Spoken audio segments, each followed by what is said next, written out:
It is the 4th of January, as discussed in our pre-show meeting. We're 4 months away from being able to say, May the 4th be with you. Welcome to the program. Some will chuckle on May 4th. Others will be like Mike Smith. Aaron and I have already talked about this. I think I've seen 2 of the original movies and have no desire to see any more. But I get it. The 4th be with you. Glad you're on board. Yeah. All right, coming up in a moment, we'll take a look at what's making news as well as this date in history. We'll talk about sports a little bit too. So that's all coming up. But first, it's a little colder today, and maybe that 4-letter word of snow is in the forecast. Yes. Partly sunny skies today. Dan said cooler, high 36, 40, little spring back tomorrow.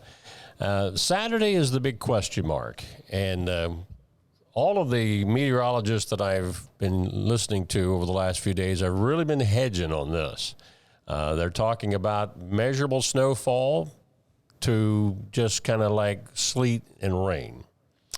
So I guess depending on your elevation, as in up in the mountains, as to northern Ohio compared to southern Ohio, wait and see. Wait and see. But I think they're talking about 37 for a high. So if that's going to be afternoon, it probably isn't going to stick around. Mm-hmm. But if it's like a 37-degree temperature at 12:01 in the morning, that classifies as the daily high, but it might get colder. So 40 back on Sunday. So if it does snow Saturday, not going to stick around for very long. Yeah. I think once the surface of the earth gains a certain temperature, I think that's where we start thinking about it sticking and becoming a problem. You know, the days are getting longer again, but some of the worst weather that I can ever remember were like January, February, even though the days are getting longer, which means we're getting closer to the and some of the heavier snow that I can remember occurred in March and April. Yeah, April Fools. We had a big storm one year. Yeah, golly, that was a long time ago. Wasn't it on Reds opening day? We had like 6 or 7 inches of snow here, but it wasn't like that in Cincinnati. Right. But I recall going down there for opening day. In that particular day, it was in the 1980s, and while we were shoveling here, they were not there, but during the baseball game, I remember seeing the umpires call everybody in. This is the old Riverfront Stadium. They were calling everybody in off the field, and this wave of snow had come over top of the stadium, and it started rolling like a tidal wave of some sort. Well, not a tidal wave, but a wave along the field. And Dave Parker, the snow overtook him as he was going to. And it was funny because these guys are running and they're looking at each other like, can you believe this? We're trying to outrun snowflakes. Yeah. So I love the start of baseball season just for that. You just never know what kind of weather you're going to get into. All right, coming up. A look at news. What is making news for us today? Well, what's making news for you right now is, how about a dumpster? If you've got some cleanup jobs that needs to be done, they can do that. In some instances, they can even do some demo work for you. It depends on what you need. So give them a call at 740-253-8389 for Scioto Valley Dumpsters. If you just need a dumpster, they can take care of that too, whether it be at your residence or commercial. If you click on this ad anywhere you see it, it takes you right to their Facebook page when you're looking at it at littermedia.com for Scioto Valley Dumpsters. Tell Carl that Dan and Mike sent you. News next. This is Andy Tomlinson. When ensuring what's important to you, our agents are there when you need us the most. Tomlinson Insurance, for the best coverage at the best cost. Visit us online at tomlinsonins.com to learn more. Each week, Litter Media presents the Neil Coleman Insurance Wyandotte Mutual Player of the Week. If you have an athlete to nominate, any amateur athlete is eligible. Simply visit littermedia.com and click on Player of the Week. At the end of the year, we'll announce the Player of the Year. Make your nominations now at littermedia.com. Click on Player of the Week. At Rathkamp Financial, we act as your advocate in all wealth matters. We believe in long-term relationships and working to earn your continued trust with our customized investment solutions. Our greatest satisfaction comes from working with clients for many years and helping them realize their dreams. If you can't give true love to me, I'll understand. Just It's only worth it if you enjoy it. Michelob Ultra. If you have been starved for local news, all you need to do is take a look at our website, littermedia.com. We're going to tell you about some of the stories that you'll find on our website, but we also have some things we share on our Facebook and our Litter Media X, formerly Twitter, as well as YouTube as well. Mike Smith, what's making news today? Well, it wasn't a month or two ago. We were talking about what we would refer to as a legacy business just down the street, closing down after half a century, Eastern Avenue Lumber. Well, there's another one doing the same up in Fairfield County. That Lancaster business, and for confusing Aaron there, we'll get to Humane Society in just a minute. A Lancaster business reporting in a press release on their own Facebook page that they're closing after 78 years in service. Now, Henrietta and Albert Slater opened Slater's Hardware on Maple Street back in 1946. Now, moving forward, Slater Strength Equipment will be part of Slater Strength Ltd. and will be operated by Steve and Susie Slater. So the family is continuing a business. It just won't be a hardware store anymore. And they're going to be having a special event coming up January 26th and 27th for the community, where you can come in and just reminisce, have a good time, and wish the hardware store goodbye. But Slater's Hardware will be closing probably by the end of February of this year. We saw some of that when Eastern Avenue Lumber had closed down. Also, I'd stopped in there a time or two and talked with the folks as they were kind of closing things down. And I asked him, I said, how's it going? He says, we've seen more people now than we did when we were thriving in business. So yeah, everyone wants to get that last opportunity to say thank you for being there. In our website story at littermedia.com, you will see the letter to the community that the Slater family put out. So I don't think it's in the press release, but I saw that we mentioned that Henrietta and her husband started this in 1946. This community gathering, that would have been her birthday weekend. So kind of a neat tie-in. She's no longer with us, but kind of a neat tie-in to all of that. Staying up in Fairfield County, Humane Society Executive Director Corey Schoonover was our Litter Media Special Edition guest, and he talked with us about the various aspects of their mission, including how the public can help support them.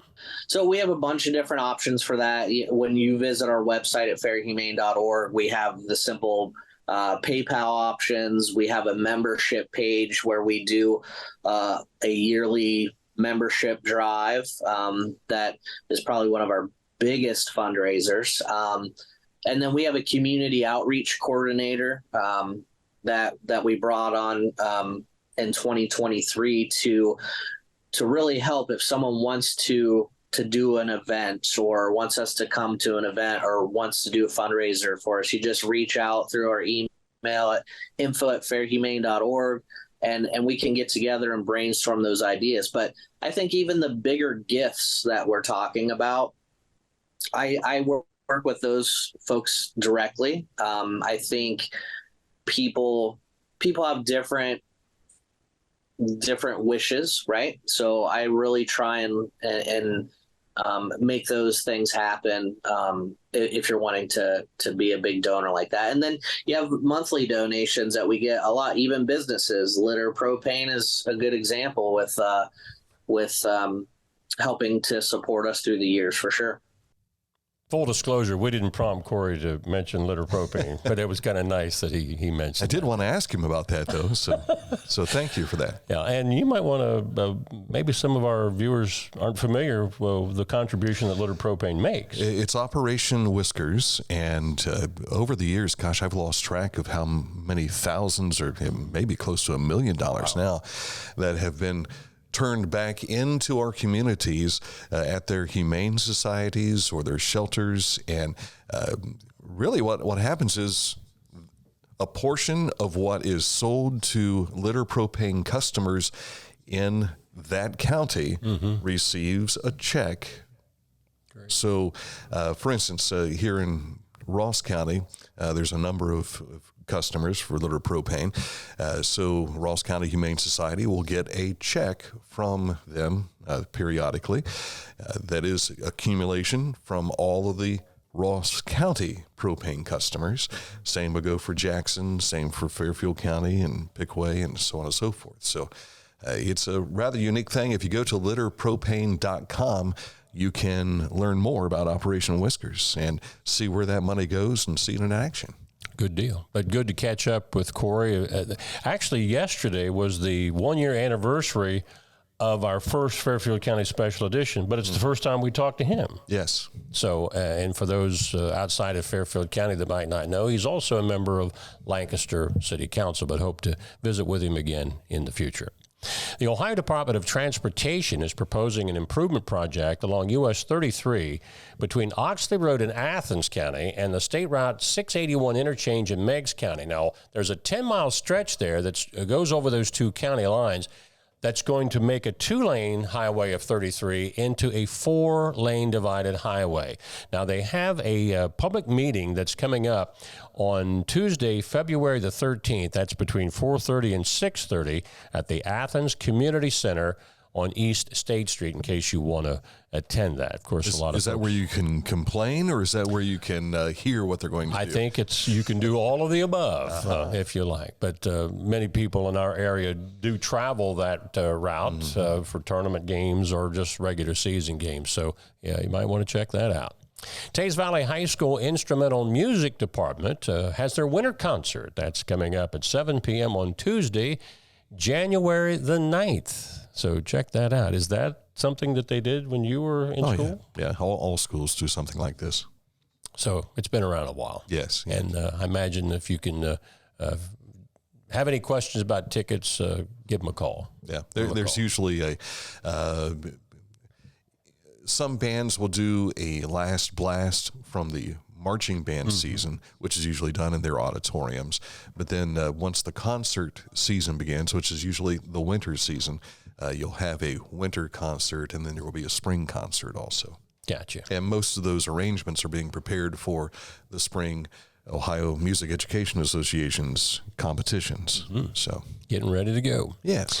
For the first time since 2020, the Ohio History Connection, they have their archives and library open to visitors without an appointment. This will be Wednesday, 12:30 to 3 p.m. and Thursday, Friday through Friday, 10 a.m. to 3 p.m. Now, the archive and library will be open during operational hours while the Ohio History Center is closed for cleaning January 3rd and 12th. So they're going to keep the Archives Center open while they're cleaning the rest of the museum. Now, if you need research assistance, you can request an appointment simply by calling the Ohio History Connection. Have you been up there? Not since I was a wee tot. I had always, going to the state fair or going to a Columbus Crew game at the old stadium, I always wondered what it was like inside that building. I just never went into it. And then the Adina Worthingtons were honored by the Ohio Village Muffins, and they held their banquet there. It's fascinating inside. Yeah. It really is. So one of these days, maybe we can make a trip up there. Do they still have the Mastodon up there? They did when I was there, yes. Yeah. I recognized it from my childhood when it was living. No, just kidding. Yeah, it's been a long time. We used to take field trips, thing called field trips that schools used to do, and that was one of them that we took. Yeah. Chillicothe Civic Theater has released their 2024 production schedule. 7 different productions will be performed, and they open up with Finding Nemo Jr., February 8th through 11th and 15th through 18th. If you can take a peek there at our image, you can see all of the different shows that they'll have throughout the course of the year. The Pickaway Soil and Water Conservation District's 2024 tree sale is now open, and it goes through February the 15th. Details and order forms can be found online by visiting their office or online at pickawayswcd.org. I'm sure we'll be getting some information from our buddy Bob Neal for Ross County Soil and Water here in the next few weeks about their sale as well. And finally, 6 of Ohio's 8 largest cities saw less gun crime after the state's constitutional carry law took effect, according to a study published by the Center for Justice Research, which was a partnership between the Office of the Attorney General and Bowling Green State University. Beginning June 13th of 2022, Ohio became the 23rd state to allow its citizens to carry a concealed weapon without a permit, and in the year following, crime involving guns dropped across Ohio's 8 largest cities as a whole, and in 6 of the 8 individually. More information can be found, including a link to the Ohio Attorney General website in our website story at littermedia.com. This is a post-production note for Aaron. Because we had a pistol show up, you now have to make mention of that in our YouTube so we can meet the Google YouTube guidelines. I got you. We have a pistol coming. No, you were showing a pistol. Yeah. In the graphic. So I guess what I'm asking is what does we have to say? We have to basically acknowledge that there is a firearm that's used in this video. Gotcha. So. Gotcha. And it's not really being used. It's just sitting there. It's an image. The hoops you have to jump through with social media and everything is absolutely crazy. I mean, for instance, if you were to whistle a tune right now, that tune would probably be licensed by someone somewhere that they would have to say, nope, silence that, and it would be silenced in certain countries across the world. I think Dan Ramey's been trying to get my whistling to stop, period, whether we're on the air or not. Well, you can also thank Facebook, Twitter, and also YouTube for that. All right. Coming up in a moment to look at sports, we'll get you caught up to date on everything, and including a story that I'm preparing for our website, but it's not on our website yet, so we'll have details coming up on that. First, Accurate Heating, Cooling, and Plumbing. You know, I've been doing this for almost 5 decades now, and if you've got heating issues, cooling issues, water issues, plumbing issues, they can take care of it. Reach out to them by clicking on this ad anywhere you see it on our website, littermedia.com. It takes you right to their website, and for our Litter Media radio listeners, that's accuratehvac.com for Accurate Heating, Cooling, and Plumbing, your trusted comfort advisor. Find a career you love with Pickaway Ross Adult Education. Skilled trades careers are in high demand with no signs of slowing down. Pickaway Ross offers career training programs with expert instructors and hands-on learning tactics to create a variety of opportunities. Visit our website for more information.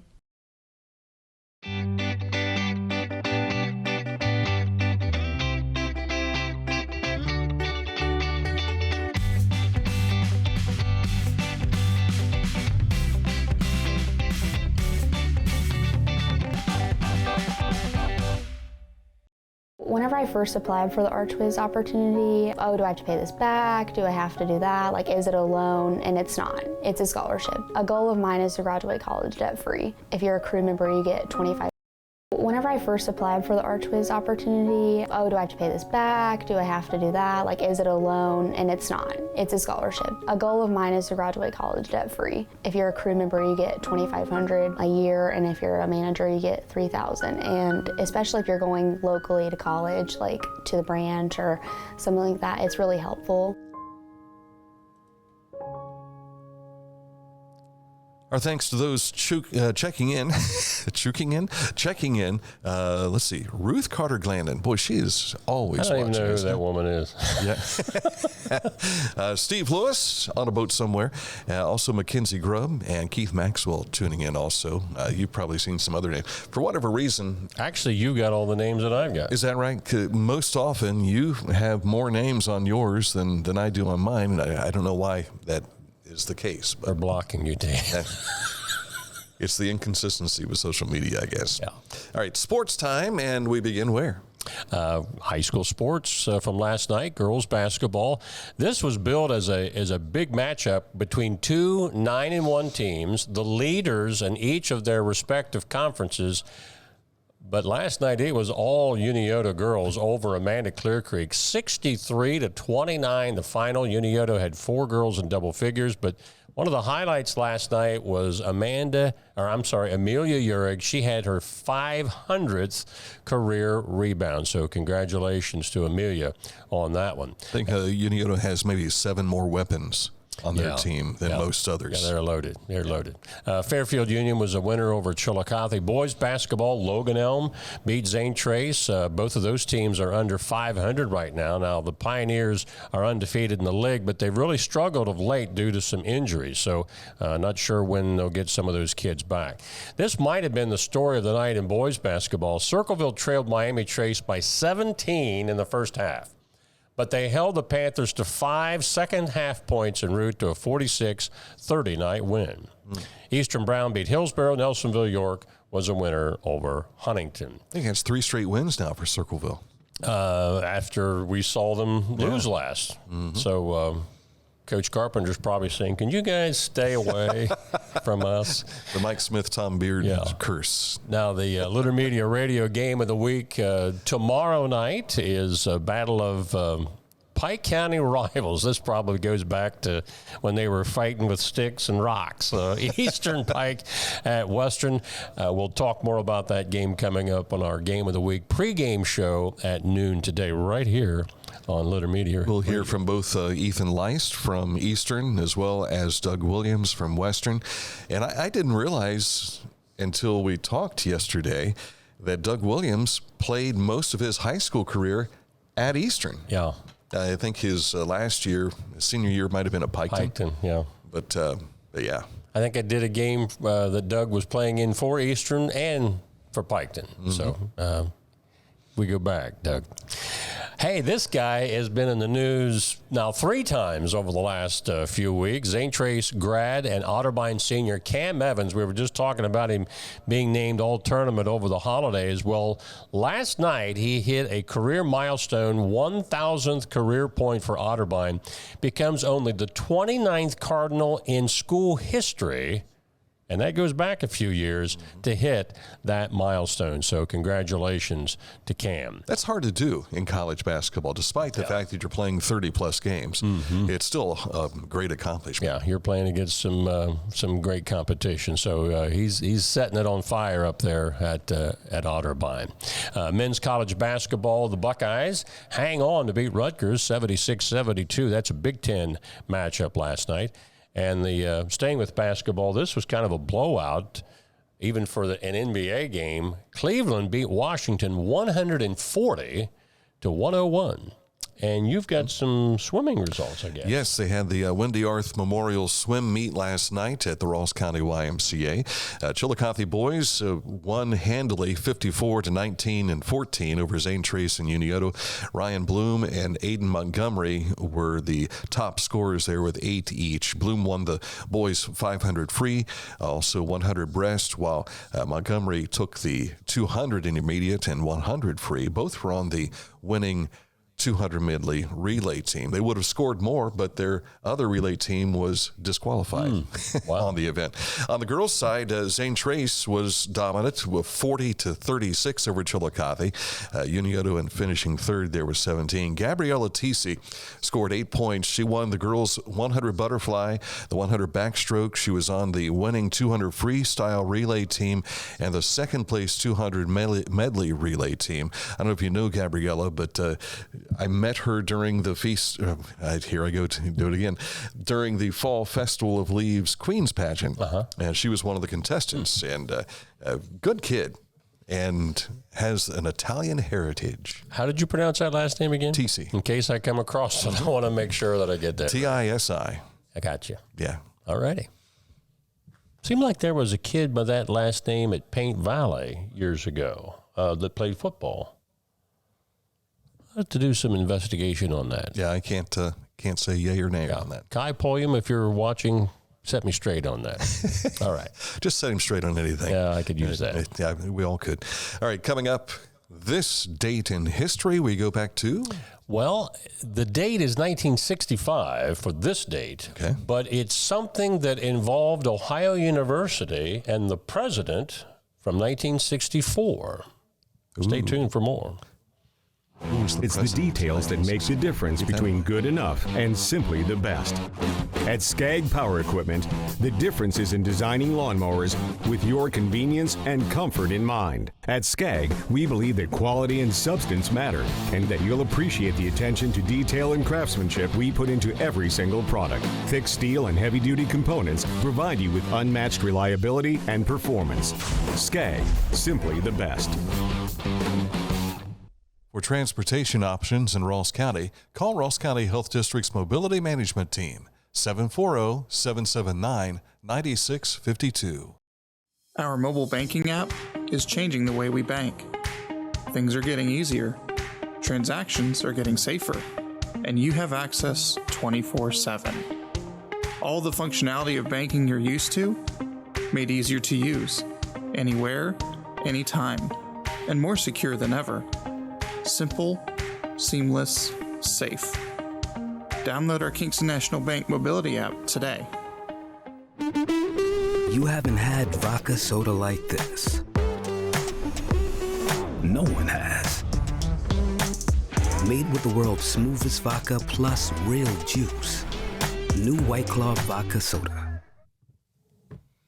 This date in history, the Letter Media Wayback Machine takes us to 1965. But stick with us. There's a local connection to this. On this date in 1965, in the State of the Union address, President Lyndon Johnson lays out to Congress a laundry list of legislation needed to achieve his plan for what he called a great society. On the heels of JFK's death, Americans had elected Johnson, his vice president, to the presidency by the largest popular vote in the nation's history. Johnson used this mandate to push for improvements that he believed would be bettering Americans' quality of life. The 1965 State of the Union address heralded the creation of, sound familiar coming here, Medicare, Medicaid, Head Start, the Voting Rights Act, the Civil Rights Act, the Department of Housing and Urban Development, or better known as HUD. So those are some pretty popular things, and Congress approved all of them. However, it was in a 1964 presidential campaign stop where he spoke at the Ohio University graduation ceremony in Athens, Ohio, where he first mentioned his plan for the Great Society. Mm-hmm.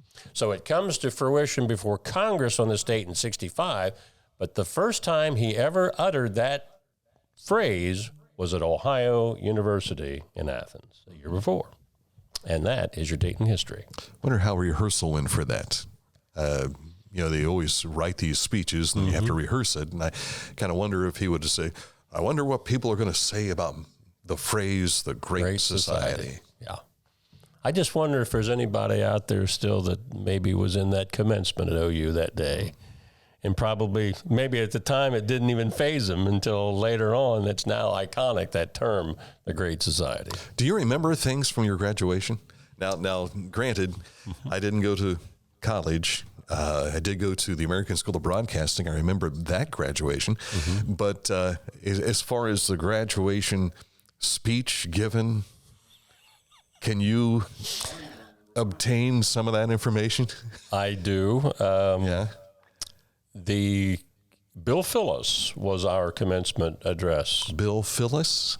Yeah. He was big in the Department of Education. Mm-hmm. You might remember when the state of Ohio was sued because educators said that Ohio secondary schools did not have an adequate education system. Mm-hmm. Mike Shoemaker, as a legislator, was paramount in the early 90s getting that legislation passed. I think it originated from a court decision because the state, Bill Phillips was the one in the Department of Education that led that charge. He was our commencement address. No offense to the Phillips family, but I remembered more of what Ed Johnson said at my cousin's graduation the year before. And he used a prop that stuck with me forever. Was it the rooster that was always on his radio show? No, it was a spark plug. Oh, really? And he talked about Jesus Christ being the spark plug of your life. That's how he closed it. I'll be. And that was many, many moons ago, but I remember that to this day. Huh. We had Bill Glass Cleveland Brown. Yeah. He spoke at our baccalaureate. I don't remember anything that he had to say other than the fact that he was there speaking. And I thought, wow, a Cleveland Brown is at Tays Valley High School. Did he talk about the Lord? Because he was an evangelist, obviously. Yes, I can tell you that. As far as the subject matter of the speech given during our graduation, we didn't have a keynote speaker that I remember. I remember Bill Willis being there, not the Cleveland Brown Bill Willis, but this is our class president, Bill Willis, and he addressed us. And I think Sandy Beach did as well. She was a real name, folks. Yes. And Crystal Ball. She was our salutatorian. No, she was our valedictorian. I believe Diana Blaney was our valedictorian, and she was the one that was on. No, I said that wrong. Sandy Beach was our valedictorian. Diana Blaney was our salutatorian, and she was the one that was on Jeopardy. Oh, yeah? Okay. Yeah. And she's also part of the Mars rover program. Oh, God. Yeah, I think I remember that part. Yeah. Yeah. But what was said, I can't remember. It's gone. But I remember Rex Kern speaking at my sister's graduation. Now, granted, I was 9 at the time. Yeah. And I remember interviewing Rex, and I said, hey, the last time I heard you speak was at my sister's graduation. Oh, really? And he says, what did I say? I said, I have no idea. He says, I don't either. So that was coming off the heels of their national championship win and everything. All right, coming up here at 12 o'clock, we'll have another Litter Media Game of the Week preview show in which we will preview the Eastern Eagles and the Western Indians. Have extensive conversations with both head coaches yesterday, and they do indeed talk about the tie of the history of this battle between East and West, the East Siders and the West Enders. And I threw out there the proverbial Mason-Dixon line is Route 23. 23, yeah. So, yeah, we'll see how that plays out tomorrow night in Latham, Ohio. It's the tip-off to the new SOC alignment for their league schedule. So, which now has 3 divisions instead of 2. Correct. So all that is coming up here at the top of the hour. For those of you watching live, thank you so much for watching today. Those listening on Litter Media Radio, thank you for tuning in. And you'll be able to hear this program again coming up in a few short moments. So stick with us here on Litter Media.